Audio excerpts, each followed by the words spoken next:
ایک نوجوان نے درویش سے دعا کرنے کو کہا۔ درویش نے نوجوان کے کاندھے پر ہاتھ رکھا اور بڑے جذب سے دعا دی، اللہ تجھے آسانیاں بانٹنے کی توفیق عطا فرمائے۔ دعا لینے والے نے حیرت سے کہا، حضرت الحمدللہ، ہم مال پاک کرنے کے لیے ہر سال وقت پر زکوٰۃ نکالتے ہیں، بلاؤں کو ٹالنے کے لیے حسبِ ضرورت صدقہ بھی دیتے ہیں، اس کے علاوہ ملازمین کی ضرورتوں کا بھی خیال رکھتے ہیں۔ ہمارے کام والی کا ایک بچہ ہے جس کی تعلیم کا خرچہ ہم نے اٹھا رکھا ہے، اللہ کی توفیق سے ہم تو کافی آسانیاں بانٹ چکے ہیں۔ درویش تھوڑا سا مسکرایا اور بڑے دھیمے اور میٹھے لہجے میں بولا، میرے بچے، پیسے، کھانا، یہ سب تو رزق کی مختلف قسمیں ہیں، اور یاد رکھو، رازق اور رزاق صرف اور صرف اللہ تعالیٰ کی ہی ذات ہے، تم یا کوئی اور انسان یا کوئی اور مخلوق نہیں۔ تم جو کر رہے ہو، اگر یہ سب کرنا چھوڑ بھی دو تو اللہ تعالیٰ کی ذات یہ سب فقط ایک ساتھ میں سب کو عطا کر سکتی ہے۔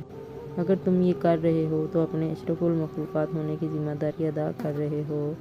درویش نے نرمی سے اس کا ہاتھ اپنے دونوں ہاتھ میں لیا اور پھر بولا، میرے بچے، آؤ میں تمہیں سمجھاؤں کہ آسانیاں بانٹنا کسے کہتے ہیں۔ کبھی کسی اداس اور مایوس انسان کے کندھے پر ہاتھ رکھ کر پیشانی پر کوئی شکن لائے بغیر 1 گھنٹہ اس کی لمبی اور بے مقصد بات سننا آسانی ہے۔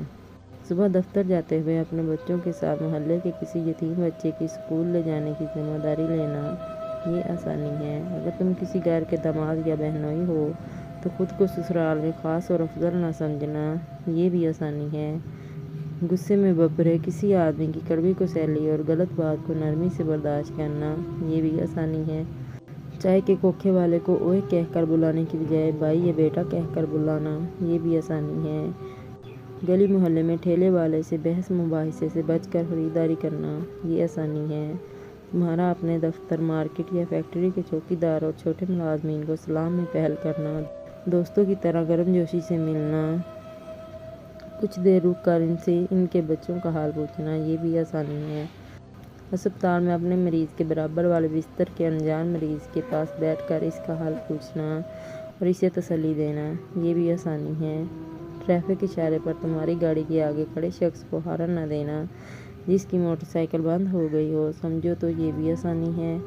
درویش نے حیرت میں ڈوبے نوجوان کو شفقت سے سر پر ہاتھ پھیرا اور سلسلہ کلام جاری رکھتے ہوئے دوبارہ متوجہ کرتے ہوئے کہا، بیٹا جی، تم آسانی پھیلانے کا کام گھر سے کیوں نہیں شروع کرتے؟ آج واپس جا کر باہر دروازے کی گھنٹی صرف 1 مرتبہ دے کر دروازہ کھلنے تک انتظار کرنا۔ آج سے باپ کی ڈانٹ ایسے سننا جیسے موبائل پر گانے سنتے ہو۔ آج سے ماں کی پہلی آواز پر جہاں کہیں بھی ہو فوراً ان کے پاس پہنچ جایا کرنا۔ اب انہیں تمہیں دوسری آواز دینے کی نوبت نہ آئے۔ آئندہ سے بیوی کی غلطی پر سب کے سامنے اس کو ڈانٹ ڈپٹ مت کرنا۔ سالن اچھا نہ لگے تو دسترخوان پر حرف شکایت بلند نہ کرنا۔ کبھی کپڑے ٹھیک سے استری نہ ہوں تو خود استری درست کر لینا۔ میرے بیٹے، ایک بات یاد رکھنا، زندگی تمہاری محتاج نہیں، تم زندگی کے محتاج ہو۔ منزل کی فکر چھوڑو، اپنا اور دوسروں کا راستہ آسان بناؤ، انشاءاللہ تعالیٰ منزل خود ہی مل جائے گی۔